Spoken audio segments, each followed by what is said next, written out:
apresentar diante de ti os nomes que estão nesse caderno, da qual o Senhor conhece e sabe o que cada uma dessas pessoas precisa. Então, Deus, faça o teu querer, faça a tua vontade, vá até onde nós não podemos ir, porque nós sabemos que a nossa oração pode chegar até onde nós não podemos ir, porque o poder da oração é um poder muito grande. Nós sabemos da força dessa ferramenta que o Senhor nos dá. Alcance, Senhor, cada vida que está aqui o seu nome, que precisa de uma intervenção sua em qualquer área que seja. Faça, Senhor, o teu querer e a tua vontade, em nome do Senhor Jesus Cristo de Nazaré. Entra na tua providência, faça o teu querer e a tua vontade, em nome do Senhor Jesus. Ainda nessa oração, nós queremos apresentar os teus filhos que ofertaram, que dizimaram, ó Senhor, para que essas portas continuem abertas, propagando o teu reino. Repreenda o devorador, o vingador, e abençoa, Senhor, com uma bênção tamanha e tal, que os teus filhos continuem sendo gratos a ti, em nome de Jesus Cristo de Nazaré. E nesse momento nós apresentamos a ti também a vida da missionária Orilde, que estará a partir desse momento fazendo uso da tua palavra. Use-a mais uma vez, e que aquilo que o Senhor colocou no coração dela, ela venha conseguir transmitir em nome de Jesus Cristo de Nazaré. Nós te agradecemos em nome de Jesus. Glória a Deus. Missionário Orilde, os irmãos da receba de pé, em nome de Jesus. Cumprimento a igreja mais uma vez na paz do Senhor Jesus. Amém. Estou muito feliz nesta manhã por estarmos na presença do Senhor. Quero já pedir para os irmãos já que estão de pé, vamos ler então o texto. Já abre o Evangelho segundo escreveu Mateus, capítulo 14. Nós vamos ler o versículo 22. 14, 22 do Evangelho segundo Mateus.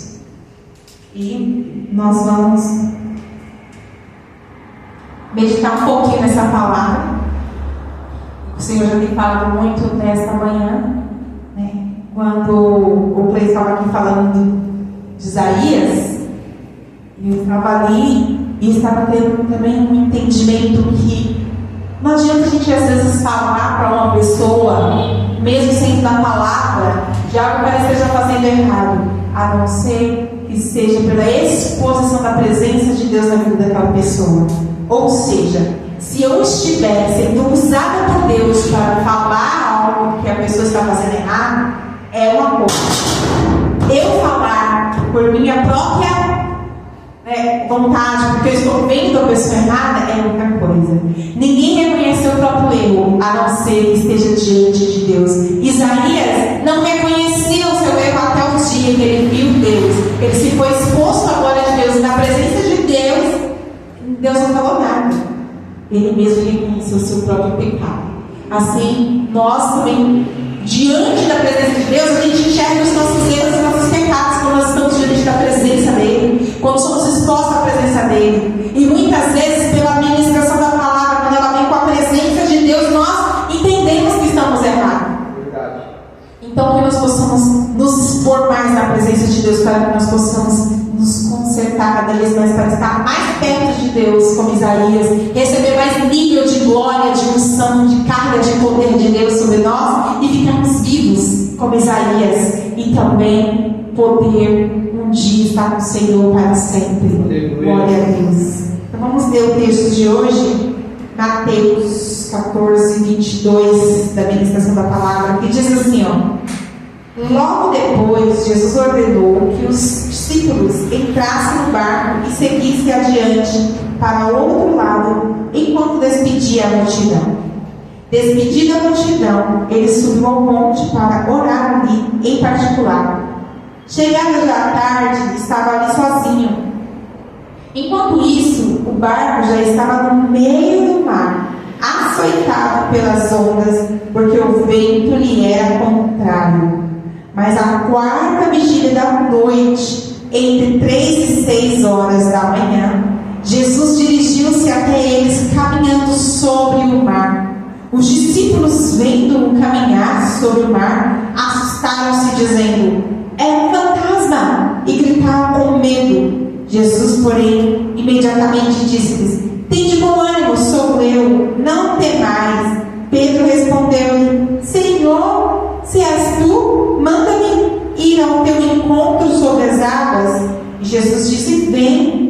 Pedro, descendo do barco, andou sobre as águas para encontrar-se com Jesus. Mas sentindo um vento forte, teve medo. E começando a afundar, clamou: Senhor, salva-me da morte. Jesus, estendendo, portanto, a mão, segurou e disse: por que duvidaste, homem de pequena fé? Quando subiram no barco, o vento cessou. Então aproximou-se os que estavam no barco e adoraram, dizendo: és verdadeiramente o Filho de Deus. Depois que atravessaram para o outro lado, chegaram à terra de Genezaré. Quando os homens daquele lugar reconheceram-no, espalharam a notícia por toda aquela região, trouxeram-lhe todos os enfermos e rogaram-lhe, dizendo: ao menos que eles pudessem tocar a orla de seu manto. E todos os que tocaram nela foram curados. Amém? Glória a Deus. Nós podemos sentar. Eu vou tentar ser bem clara e bem objetiva na palavra. Aqui, Jesus tinha acabado de ministrar uma palavra para uma multidão e tinha acabado de multiplicar o pão e o peixe. E aí, antes de despedir a multidão, ele fala para os discípulos: entra no barco e vai para o outro lado. Os discípulos recebem uma ordem, um comando de Jesus: entra no barco. Em algumas versões está escrito assim: Jesus obrigou-os a entrar no barco. Eu li uma versão da Bíblia que está escrito dessa forma: Jesus obrigou-os a entrar no barco. E aí eles entraram no barco para ir para o outro lado. Jesus se reúne para despedir o povo, a multidão. O interessante é que eles recebem um comando de Jesus que eles não entendem. Eles não falaram nada. Então, pelo menos está escrito que eles falaram. Se falaram, não escreveu aqui. Mas eles provavelmente não entenderam nada. Não, porque Jesus vai ficar aqui com essa multidão e a gente tem que entrar no barco sozinhos e para o outro lado sem ele. Ele que é o nosso líder, nosso mestre, está nos mandando entrar no barco sozinhos para ir para o outro lado. E ainda, Jesus diz assim: vai para o outro lado. Ou seja, é certeza que você vai chegar ao outro lado. Então entra no barco e vão para o outro lado. Eles estavam sob a ordem e o comando de Jesus. Eles obedeceram, mas provavelmente não fazia sentido nenhum para eles aquele comando que Jesus deu. O que isso significa? A aplicação aqui é que nós, eu e você, muitas vezes recebemos um comando de Jesus, uma ordem de Jesus, e que para nós não vai fazer sentido. Não vai fazer sentido. O Senhor fala: vai e faz. E a gente vai lá fazer, mas a gente vai fazer, mas isso aqui não tem sentido nenhum. Será que foi ele que me falou? Será que está certo isso? Será que eu estou realmente na direção dele? Os discípulos tinham certeza, porque eles ouviram da boca de Jesus, homem, fisicamente. Nós muitas vezes ouvimos a voz de Jesus, mas gera dúvida porque nós não vemos ele fisicamente como homem. Porém, nós temos que fazer como os discípulos, obedecer independente de entender o que significa ou não. Porque quando Jesus está falando para você fazer alguma coisa, ele já sabe tudo o que vai acontecer, ele já tem um plano traçado para as nossas vidas e nós aqui não sabemos, porque nós não sabemos o que está acontecendo aqui agora. Nós não sabemos o que vai acontecer daqui a algumas horas, o que vai acontecer ainda hoje mais tarde. Nós só sabemos o que está acontecendo aqui agora. O futuro pertence ao Senhor. Mas Jesus já sabia tudo o que ia acontecer no futuro. Já tinha planejado. Então, o nosso Senhor Jesus, ele é estrategista. Ele cria seus planos e suas estratégias para as nossas vidas. Só se cumprem as estratégias e os planos dele na nossa vida quando nós obedecemos a voz dele. Como foi falado aqui, tanto de Isaías quanto do louvor que a Sara trouxe. Sim é o chamado, sim a ordem, sim para o que o Senhor Jesus está falando. Todo mundo que nasceu nessa terra nasceu com um propósito e um plano de Deus para cumprir na terra. Com dons e talentos para fazer algo na terra. Só que muitos não fazem porque seguem suas próprias vontades. Outros não entendem nada sobre isso. Mas aqueles que entendem, eles vão até Deus e falam: Deus, eu decido viver de acordo com o que o Senhor quer para mim.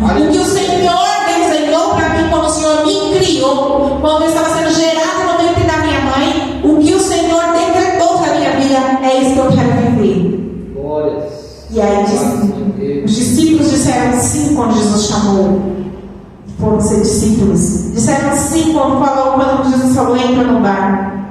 E eles foram. E Jesus ficou ali, despediu a multidão. E após despedir a multidão, Jesus sobe para orar sozinho na montanha. Porque Jesus precisava desse momento a sós com Deus. Ele estava cansado, ele já tinha pregado muito, tinha dado muito de si. E ele subiu ali no monte para recarregar, né, suas forças espirituais, psicológicas, emocionais. Nós precisamos desse momento a sós com Deus, que o mundo chama de meditação, mas nós sabemos que é meditação na palavra, que é ouvir Deus, é se afastar da multidão, é se afastar do mundo, é se afastar dessas coisas e entrar a sós na presença de Deus, para estar com Ele, para reabastecer as nossas energias, tanto físicas como psicológicas, emocionais, espirituais.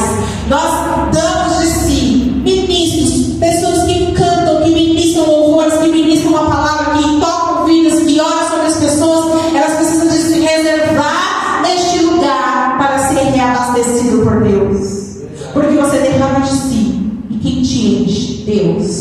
Se você não buscar a fonte, você vai ficar vazio e vai poder ter problemas.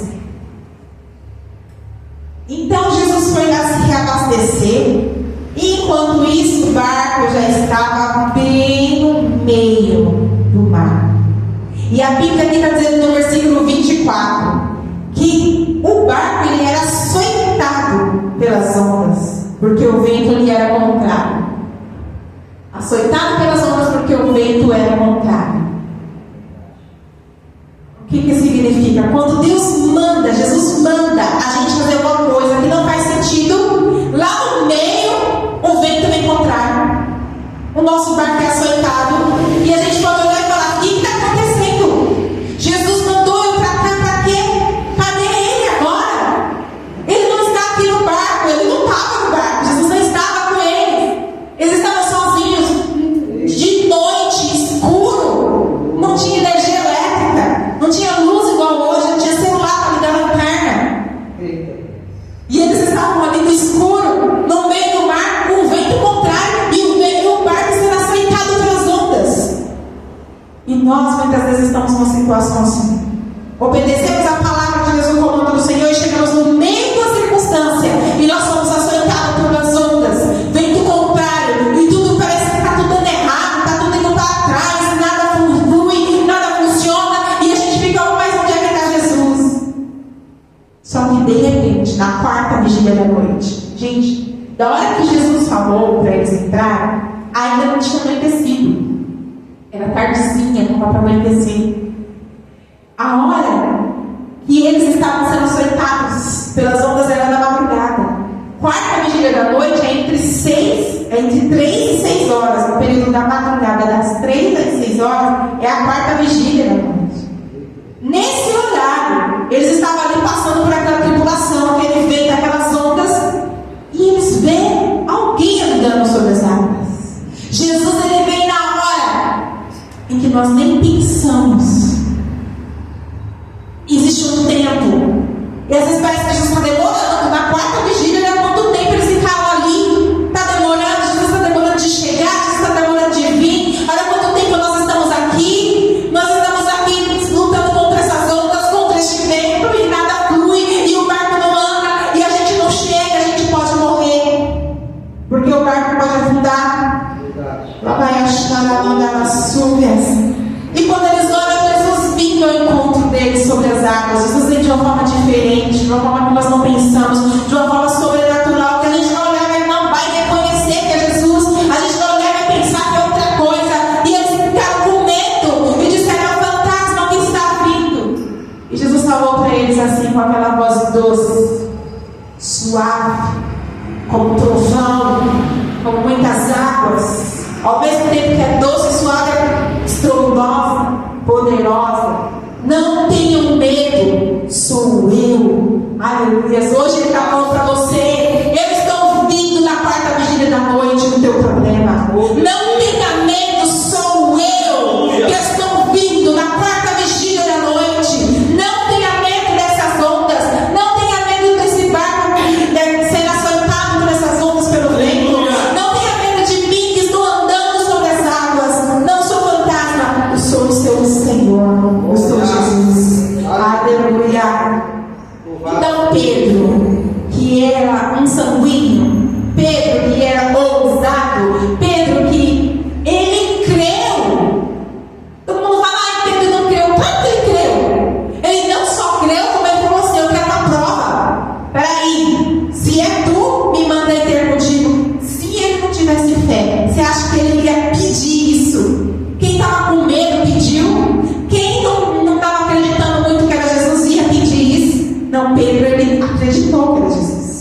Estou com vocês, eu vou provar. E ele olhou, eu imagino que Pedro olhou para Jesus e pensou assim: que da hora andar na água.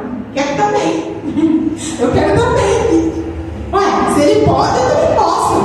Ai, Jesus, então me manda ir ter contigo. Aí Jesus falou: vem, Pedro. E Pedro foi, pisou e andou sobre as águas. Só que enquanto ele estava vivendo algo que era sobrenatural, impossível humanamente falando, ele sentiu aquele vento. E aí, quando ele sentiu o vento, ele sentiu medo. E quando sentiu medo, aí a fé, ó. Porque não tem como ter medo e fé ao mesmo tempo. Ou é fé ou é medo. Né? Se você der lugar para o medo, a fé diminui. Se você der lugar para a fé, o medo diminui. Porque a fé é você crer que não vai afundar, crer que você está andando sobre as águas, crer que você vai chegar até Jesus andando sobre as águas. O medo, ele vai dizer para você que o medo diz para você: você está andando na água, você vai afundar.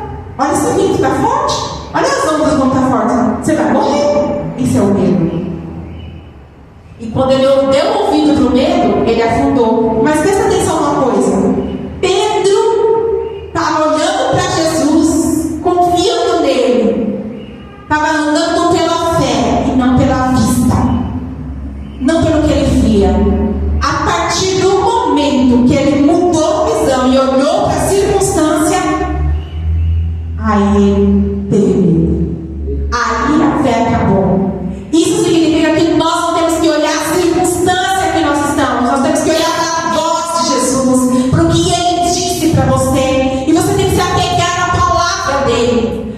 E você vai caminhar se eu tenho uma palavra. Eu tenho uma palavra. Não, mas está tudo contrário, mas eu tenho uma palavra. Mas ele falou, mas a circunstância está diferente, mas ele disse. É a palavra de Jesus que eu acredito. E você não vai afundar enquanto você estiver crendo na palavra. Mas se você parar de crer na palavra e olhar a circunstância, você vai afundar. Meu Deus. Ela vai achar na tua suas. Mas Pedro, quando começou a afundar, ainda assim a fé pequenininha que estava nele cresceu. Porque quando aquela fé pequenininha que estava nele, ele falou assim: Jesus me salva. Ele chamou quem? Aquele que ele tinha certeza que tinha poder de salvá-lo. Se Jesus estava andando sobre as águas e ele estava afundando, só Jesus poderia salvar. Ele não pediu ajuda dos discípulos, ele pediu ajuda de Jesus. Porque se ele não acreditasse em Jesus, ele ia falar para os discípulos: me ajudem vocês, porque a mim não é Jesus não. Não, ele creu em Jesus. E ele disse: Jesus, mestre, me salva, eu estou afundando. E Jesus vem, segura as mãos dele, levanta ele, leva ele de volta para o barco. Aleluia. Aleluia. Dentro do barco, quando eles entram, se acalma a tempestade. Eu quero dizer que é apenas uma prova que Jesus quis dar aos discípulos. Jesus queria ensinar algo aos discípulos. Queria que eles vivessem uma experiência. Porque tem melhor coisa do que uma experiência para você aprender algo. Você pode sentar na cadeira de uma faculdade para aprender uma profissão. Você vai sair de lá tendo um monte de teorias, mas você só vai saber aquela profissão quando você estiver exercendo a função. É a experiência que te traz entendimento. Jesus ensinava para eles com palavras, com sermões, mas muitas coisas Jesus precisava colocar isso na experiência para eles viverem. E qual era essa experiência que os discípulos estavam vivendo? Crer, depender, saber que Jesus é o Filho de Deus e que tem poder sobre toda a natureza. Quando Jesus ele entra no barco e tudo se acalma, todos eles automaticamente dizem: Jesus, tu és verdadeiramente o Filho de Deus. Eles, naquele momento, têm uma revelação mais profunda, de certeza. Se existia alguma dúvida no coração, se existia algum medo no coração, isso está no versículo 33, 31, 32 e 33. O 31, Jesus pega Pedro e fala para ele: por que duvidaste? 32, eles sobem no barco e o vento se acalma. E no 33, eles adoram e diz: és verdadeiramente o Filho de Deus. Glória. Aleluia. E quando eles chegam